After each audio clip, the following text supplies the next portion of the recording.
Morning, everyone. Just want to touch base with you here. Beautiful Sunday morning.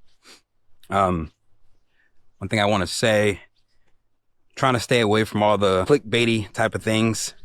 The whole everything's going on with the P. Diddy trial, and seems like everyone's posting that to kind of drive views. And I get it. I'm gonna try to remain as objective as possible. Look at the views. There you go. Anyways, just want to remind you all when you're viewing channels, the media, it seems like we're really divided nowadays. There's not really much unity anywhere. And you got to ask yourself a question: who stands to profit from that? There's a lot of people. I mean, you think about war, all the war profiteers that have a huge margin to gain off of guns. Well, actually guns and butter, right? But who gains the profit off of war? Ammunition companies, media profits from it as well. If you think about it, they're driving the narrative. Look at the divisiveness between the Democratic and the Republican Party.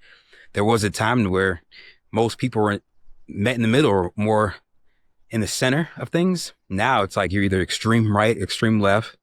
And obviously, if you're driving or pushing that narrative, it does drive engagement to your platform. And you see it across social media as well.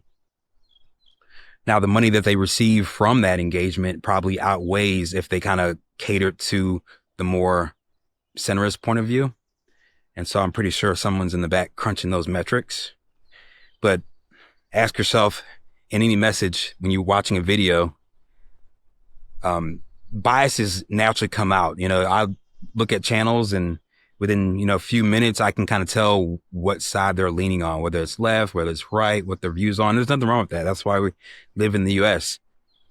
But just think about, is that the overall benefit? Are we gaining a lot of benefit from that? Think of political actors. We have politicians that receive huge donations off pushing a narrative. You don't really see mainstream media, mainstream politicians, or even mainstream companies doing that. And I'm speaking on both sides. There's a lot to gain from, leaning extreme right or extreme left. Not only that, corporations as well. Just like I mentioned the example of media companies pushing the narrative, corporations do the same thing. Some people call it wokeness, right? But if you think about, let's say, a cereal company with the message, a political message in the backdrop, they obviously feel that, hey, if we drive this message or manipulate this message, that's what it is, we can drive engagement and revenue.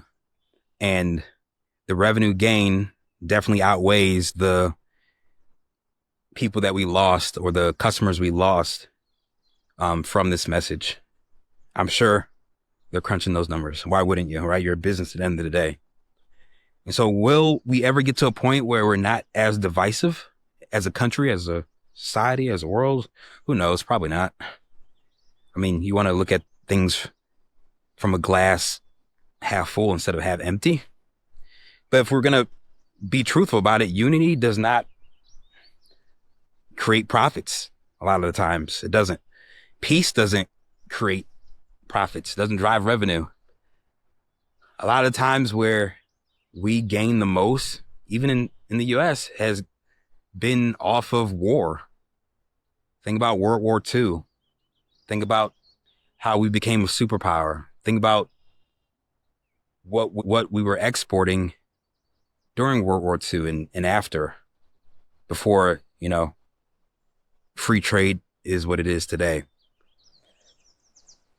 We have gained a lot of our momentum off of war, and we were established being the superpower due to that as well. So it's a give and take, I think. And some people realize, and I think that's maybe some of the warmongers' point of view. End of the day, it's like a necessary evil, so to speak. No one truthfully deep down wants war and death and famine and whatnot, but it's almost like, well, I think some point of view for some folks is, well, what the hell else we're going to do, right? And again, looking at the political message, because there's a political message in everything. Just find out who stands to win and who stands to lose. And when you look at it from that standpoint, the world does seem kind of bleak in a way. And I'm not over here trying to preach for some perfect utopia. No, I'm not trying to do that. But just keep in mind so you can make the right decisions for yourself, for your family, and look at things for what it is, not for what you think it should be. Because, when you think about, reading The Prince, like from Machiavelli, people that don't see the world for what it is and they want to perceive the world for what it needs to be, pursue their downfall rather than their preservation.